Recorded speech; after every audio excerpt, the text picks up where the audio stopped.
अब वो व्यक्ति ज़्यादा सफल है जो माँ और गुरु दोनों को लेकर के चलता हो, जो माँ का भी सम्मान करता हो, गुरु का भी आदर करता हो, जो माँ और गुरु दोनों को, कहते हैं ना, चंद्रमा और गुरु जब जुड़ जाए तो गजकेसरी योग लग जाता है। फिर उसके जीवन में समृद्धि, आनंद, सफलता, राजसत्ता सब कुछ प्राप्त होता है। इसलिए मैं तो यही कहूँगा, माँ का महत्व है, गुरु का महत्व है। माँ की भी सेवा करिए और गुरु की भी सेवा करिए और दोनों का आशीर्वाद ले लीजिए। नमस्कार, धर्म अध्यात्म कार्यक्रम में आपका स्वागत है। अभी संपूर्ण भारत देश में हिंदुत्व की परिभाषा, हिंदुत्व के राष्ट्र की घोषणा हो रही है और सभी सनातनी चाहते हैं कि हिंदू राष्ट्र बने। तो हिंदू राष्ट्र बनाने के लिए हमें सबसे पहले सनातनी बनना होगा और सनातनी बनने के लिए धर्म अध्यात्म हमें रुचि रखनी होगी। ऐसे ही एक व्यक्तित्व हमारे साथ हैं, श्री हरवंश जी महाराज, जो जिनका मूल रूप से तो मिथिला की धरती बिहार से बिलोंग करते हैं, आते हैं, लेकिन ये पिछले 25 सालों से भगवान कृष्ण की नगरी वृंदावन में, अध्यात्म नगरी वृंदावन में निवास करते हैं। धर्म अध्यात्म कथा, धर्म उपदेश देते हैं और ज्योतिष में भी इनके काफ़ी पहुंच है। हम आज इनसे बात करेंगे धर्म अध्यात्म विषय पर। महाराज जी, हमारे कार्यक्रम में आपका स्वागत है। जी, आपका बहुत बहुत धन्यवाद, आभार। आप एक महान ज्योतिषी भी हैं, कथावाचक हैं और धर्म के लिए आप बहुत काम करते हैं। एक युवा हैं। सबसे मेरा पहला प्रश्न है कि अध्यात्म क्या है, इस पर प्रकाश डालिए। बड़ा सुंदर सवाल है आपका और मुझे लगता है कि वर्यानेशते प्रश्न, ये प्रश्न अध्यात्म क्या है आज के समय में हर व्यक्ति को जानना चाहिए। बड़ा गंभीर प्रश्न है ये, अगर बड़ा गूढ़ सवाल है। इसको अगर आपने समझ लिया, आप समझिएगा आपने सब कुछ समझ लिया। अध्यात्म क्या है? धोती पहनना, तिलक लगाना, पूजा पाठ करना,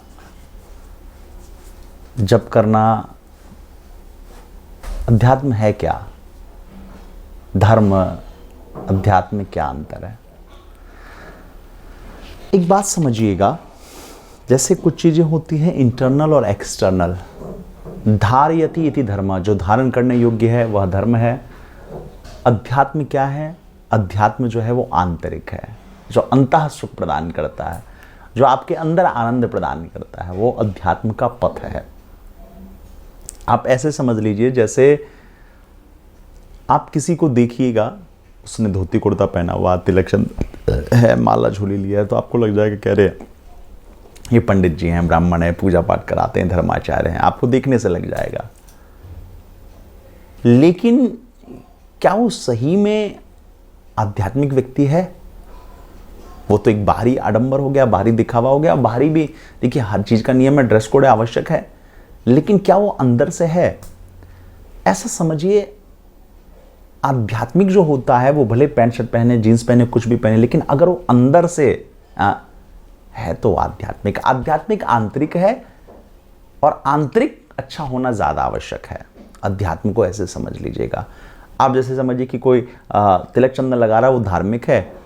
और धार्मिक जो है, पहले धार्मिक बनना पड़ता है, फिर आदमी आध्यात्मिक बनता है। लेकिन जब आदमी आध्यात्मिक बन जाता है तो फिर उसको सब जगह सिया राम में सब जगह जानी, फिर वो पूरी दुनिया में हर जगह उसको राम, कृष्ण, परमहंस,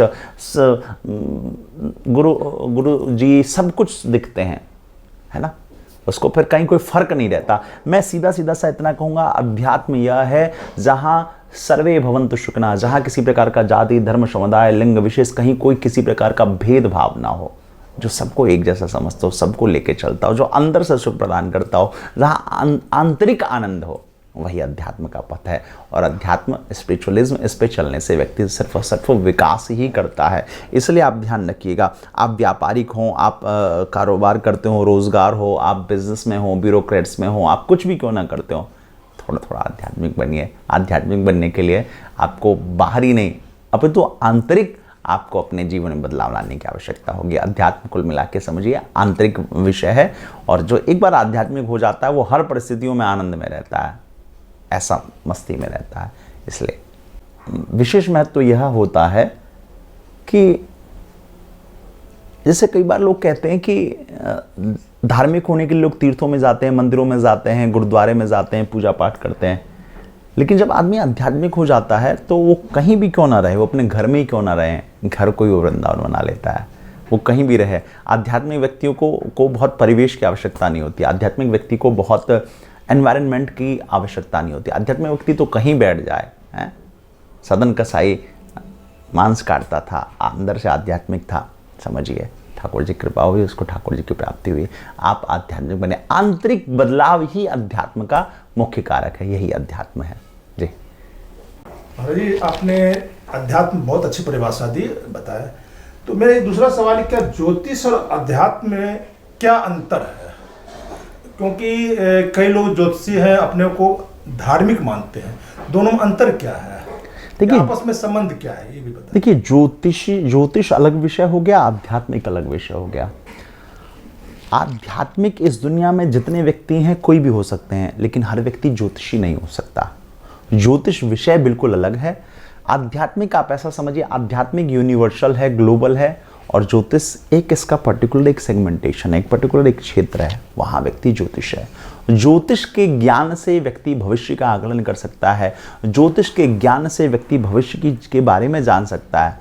लेकिन आध्यात्मिक जो व्यक्ति होता है वो कहीं भी रहेगा, वो आनंद में रहेगा। इसलिए अध्यात्म बिल्कुल अलग है, ज्योतिष अलग विषय है। आध्यात्मिक आप अगर इसको ऐसे सीधा सीधा से समझ लिए, अध्यात्म जो है वो हमारे आंतरिक सुख का है, और ज्योतिष जो है वो हमारे बाहरी सुख का कारण है। जैसे हमें जॉब लगेगा कि नहीं लगेगा, हमारा व्यापार चलेगा कि नहीं चलेगा, हमारे ग्रह नक्षत्र अनुकूल हो, हमारे भविष्य में क्या होगा।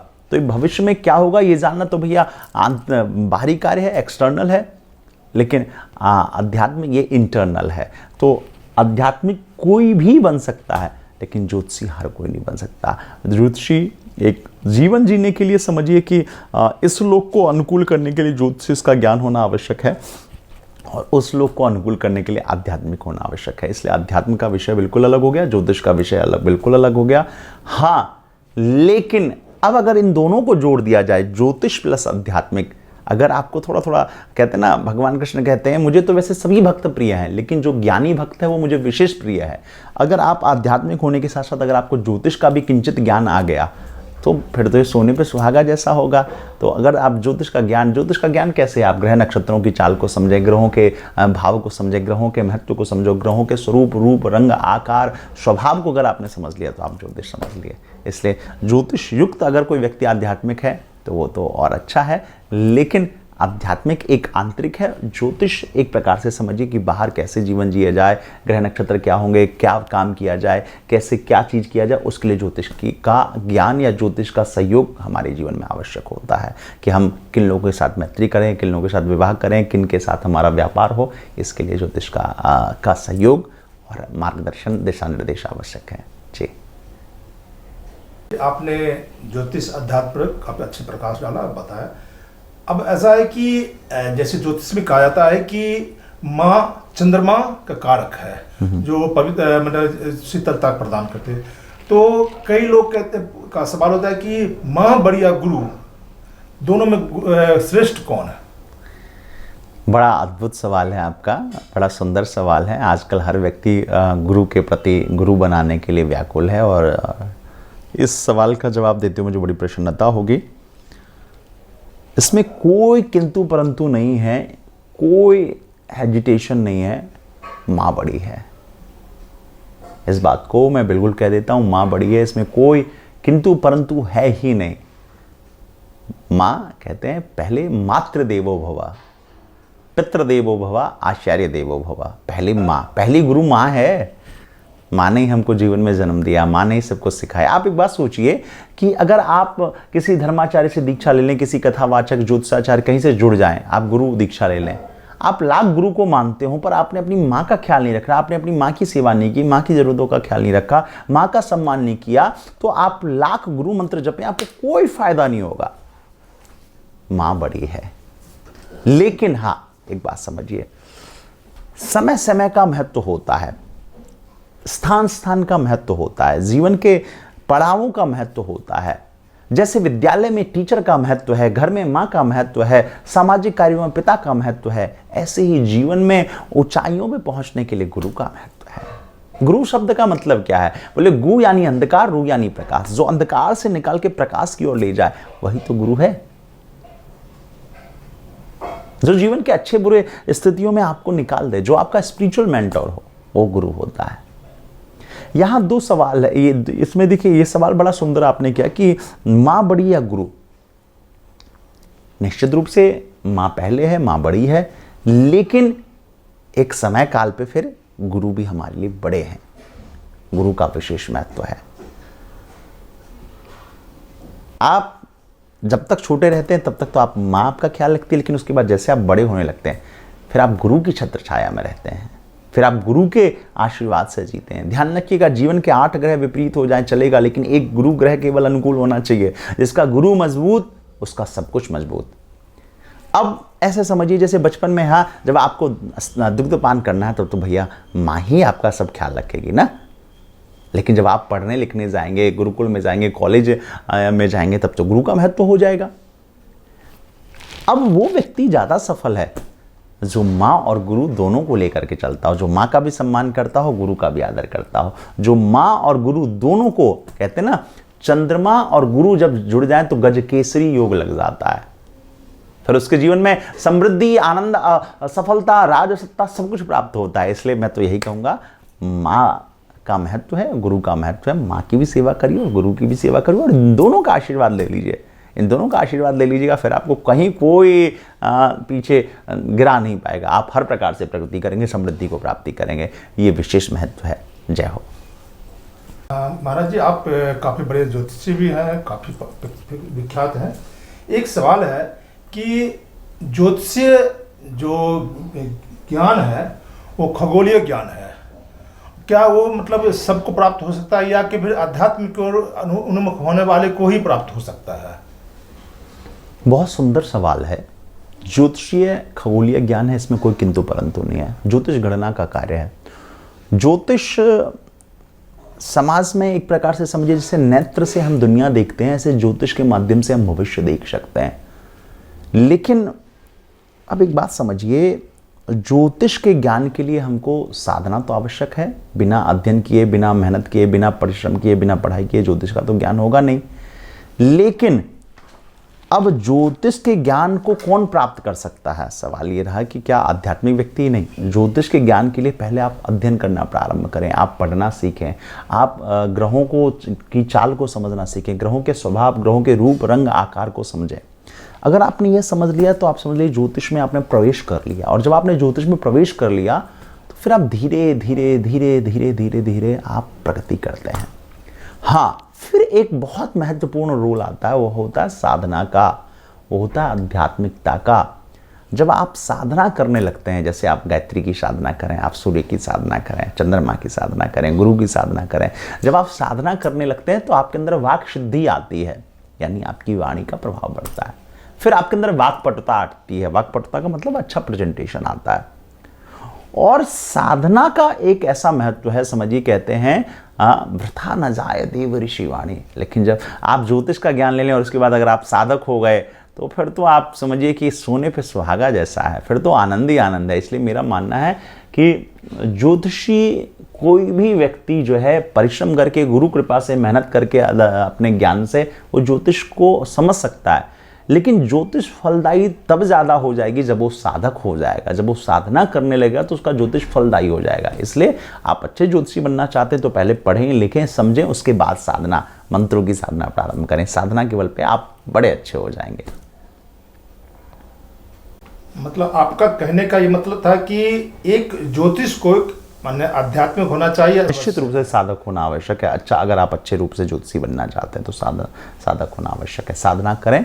साधना के साथ जब ज्योतिष में जब साधना का तड़का लग जाएगा तो और अच्छा हो जाएगा। दूसरा सवाल इस ज्योतिष से हम ले रहे हैं, अध्यात्म ज्योतिष में क्या अंतर है? देखिए, ये सवाल का मैंने अंतर आपको पहले भी मैंने बता ही दिया था, इसको मैं बहुत लंबा नहीं खींचूंगा, मैं बस इतना ही करूंगा। अध्यात्म और ज्योतिष में इतना सा अंतर है, अध्यात्म जो है आंतरिक है। अध्यात्म एक आनंद प्रदान करता है, ज्योतिष ज्ञान प्रदान करता है। आनंद और ज्ञान में बड़ा अंतर है। आनंद जो है कहीं भी रहने वाले व्यक्ति को आनंद आ सकता है, वो झोपड़ी में रहने वाले को। लेकिन जो ज्ञानी है, ज्ञान का विशेष महत्व होता है। ज्ञान तो समझिए ज्ञान है, कल को क्या होगा, ग्रहों की चाल क्या होगी, शादी विवाह कब होगा, बच्चे कब होंगे, परिवार कब अच्छा अनुकूल होगा, हमें राजसत्ता कब मिलेगा, हमारे जीवन में बुरे दौर कब आएंगे, तो वो हमें ज्योतिष से समझ में आता है। वो ज्योतिष के माध्यम से हम समझ पाते हैं, सीख पाते हैं। दुनिया में क्या कैसा होगा वो तो हम ज्योतिष के माध्यम से समझ पाते हैं, लेकिन हमें खुश कैसे रहना है, हमें प्रसन्न कैसे रहना है, हमें अपने जीवन में आनंदित कैसे रहना है। आप एक बात समझिए, कोई बहुत अच्छा ज्योतिषी ही क्यों ना हो, लेकिन वो अगर आध्यात्मिक नहीं है तो वो सुखी नहीं होगा, वो खुश नहीं होगा, वो अपने पारिवारिक कलह में परेशान होगा। लेकिन जो आध्यात्मिक होगा ना, वो आनंदित होगा। इसलिए ज्योतिषी समझिए दुनिया का ज्ञान है, और आध्यात्म जो है वो आंतरिक ज्ञान है। इसलिए मैं ज़रूर कहता हूँ आध्यात्मिक जरूर बनिए। आप एक बार ज्योतिषी नहीं भी बन पाए कोई बात नहीं, चलेगा, लेकिन अगर आप आध्यात्मिक बन गए चलेगा। इसलिए अध्यात्म अपना विशेष महत्व रखता है, ज्योतिष का अपना महत्व है, दोनों जुड़ गए फिर तो आनंद ही आनंद है। हम फिर आएंगे अध्यात्म की ओर। कहते अध्यात्म और भक्ति में क्या अंतर है? आप भक्ति और अध्यात्म समझिए, भक्ति एक प्रोसेस है, आध्यात्मिक डेस्टिनेशन है। बिन आध्यात्मिक आप तभी हो पाएंगे जब आप भक्ति के पथ पर चलेंगे। आध्यात्मिक आप ऐसे अचानक से थोड़ी हो जाएंगे। पहले आप धार्मिक होंगे, आप भगवान के मंदिर में पूजा पाठ, सही गलत का आप पहचान करेंगे, है ना। धार्मिक बनेंगे, पहले ये गलत है, ये सही काम है, ये जैसे अच्छे बुरे की पहचान होती है। तो भक्ति क्या है कि भगवान का भजन करना, भक्ति क्या है साधु सेवा करना, भक्ति क्या है तीर्थाटन करना, भक्ति क्या है परिक्रमा करना, भक्ति क्या है दर्शन करना, भक्ति क्या है नाम जप करना। ये सब भक्ति है। और जब आप ये भक्ति करने लगते हैं तो आप धीरे धीरे आपका हृदय पवित्र होता है, आपके हृदय में आनंद आता है, आपके हृदय के काम क्रोध मद मोह ईर्ष्या द्वेष दूर हो जाते हैं। और जब ये दूर हो जाते हैं तो आप आध्यात्मिक बनने लगते हैं। तो समझिए, पहले आदमी धार्मिक बनता है, धर्म को समझता है, फिर वो भक्ति के पथ पर अग्रसर होता है, और भक्ति के पथ पर जब वो अग्रसर होकर आगे बढ़ने लगता है तो वो आध्यात्मिक हो जाता है। भक्ति यानी नाम जप करना, माला करना, कीर्तन करना, कथा श्रवण करना, सत्संग करना, दर्शन करना, परिक्रमा करना, ये सब भक्ति के लक्षण है। कहते हैं ना, श्रवणम कीर्तनम विष्णु स्मरणम पाद सेवनम अर्चनम वंदनम दास्यम सख्य आत्मनिवेदनम। ये भगवान की कथा श्रवण करना, कीर्तन करना, आत्मनिवेदन करना, भजन पूजा अर्चना आरती, ये सब करना, ये सब भक्ति के लक्षण है। लेकिन इन सब के बाद जब आदमी जो है धीरे धीरे शनै शनै प्रगति करते हुए फिर वो आध्यात्मिक हो जाता है। आध्यात्मिक, बार बार कहता हूँ, आध्यात्मिक बनिए, मुस्कुराइए, आध्यात्मिक रहिए, प्रसन्न रहिए। जो व्यक्ति आध्यात्मिक हो गया वो ईश्वर अंश जीव, उसको फिर सब धामों में जाने की आवश्यकता नहीं, उसको घर में माँ पिता में ही भगवान दिखेंगे। इसलिए आध्यात्मिक बनिए जी। आप अध्यात्म ज्योतिष दोनों में ही ज्ञान रखते हैं, अनुभव रखते हैं, तो मेरा ये सवाल है कि आप ज्योतिष पर ज़्यादा विश्वास करते हैं या अध्यात्म पर? देखिए, ज्योतिष और अध्यात्म में एक बड़ा फर्क है। इसको मैं एक दृष्टांत के माध्यम से समझाना चाहूँगा आपको। एक ज्ञान का मार्ग है, एक भक्ति का मार्ग है। ज्ञान का मार्ग कैसा है? बंदर के बच्चे जैसा। और भक्ति का मार्ग कैसा है? बिल्ली के बच्चे जैसा। आप समझिए, आपने देखा होगा अयोध्या जी में, वृंदावन में जो बंदर होते हैं, बंदरिया होती है, वो अपने बच्चे को, बंदरिया के बच्चे बंदरिया को पेट से पकड़ के रखते हैं ऐसे। और जब बंदरिया एक बिल्डिंग से दूसरी बिल्डिंग पे जाती है, छलांग लगाती है, तो बंदरिया के बच्चे कई बार गिर जाते हैं, और गिर जाते हैं तो मर जाते हैं। ज्ञान का जो मार्ग है वो नियम, कायदे, अनुशासन, साधना, ध्यान उसका है ना। लेकिन भक्ति का जो मार्ग है वो क्या है? जैसे जिन दांतों से बिल्ली चूहे को कुतर जाती है, उन्हीं दांतों से बिल्ली अपने बच्चे को उठा के एक जगह से दूसरे स्थान पर रख देती है। वो है भक्ति का मार्ग। तो ये अंतर है ज्योतिष और अध्यात्म में। समझिए, ज्योतिष दुनिया में कैसे जिया जाए, दुनियादारी में कब कहाँ कैसे क्या करें, आप समझिए ना, इतना सा अंतर है इस लोक में, इस स्थान में, कलयुग में। जैसे हम दिल्ली में रहना है, तो दिल्ली में हमें कैसे रहना है, कैसे जीना है, हम ज्ञान के माध्यम से, ज्योतिष के माध्यम से सीख लेते हैं। लेकिन जब हमें कैलाश यानी महादेव के श्री चरणों में रहना हो, जब हमें वृंदावन में रहना हो, जब हमें धामों में रहना हो, तो वो हमें अध्यात्म का मार्ग सिखाता है। इसलिए अध्यात्म का अपना मानना है, ज्योतिष का अपना मानना महत्व है, दोनों का ही अपना महत्व मैं मानता हूँ। आध्यात्मिक एक डेस्टिनेशन है, ज्योतिष एक मीडियम है। ज्योतिष के माध्यम से हम जीवन की बहुत सारी चीज़ें, कार्य क्रिया आदि कर सकते हैं। और आध्यात्मिक, ये तो भैया जीवन में के अंत में जो आध्यात्मिक हो गया है, जीवन के प्रारंभ से ही जो आध्यात्मिक हो गया, तो उसके जीवन के इति में इतिमत रूप कल्पिता वितृष्णा, उसके जीवन के इति में फिर श्री ठाकुर जी की उसको प्राप्ति होती है। इसलिए ज्योतिष के साथ साथ मेरा मानना है, मैं अध्यात्म में तो पूर्णतया विश्वास रखता हूँ, लेकिन ज्योतिष में भी मैं पूर्णतया विश्वास रखता हूँ। बस इतना समझ लीजिए, अध्यात्म मुझे आंतरिक सुख देता है, ज्योतिष मुझे बाहर कई सारी चीज़ों का सुख सुविधा देता है। जी, अध्यात्म इन्हें आंतरिक सुख देता है और ज्योतिष बाहरी, दोनों में बहुत कुछ समानता भी, अंतर भी है। बता रहे थे महाराज जी, और इन्होंने हमें बहुत अच्छी अच्छी जानकारी दी। लोग इससे बहुत प्रभावित होंगे और बहुत सीखने को मिला। महाराज जी, अब हमारे कार्यक्रम आए, आपका बहुत बहुत धन्यवाद। बहुत बहुत धन्यवाद आपका भी, आपके सभी दर्शकों का भी। आप सबको जय सिया राम, जय श्री राधे।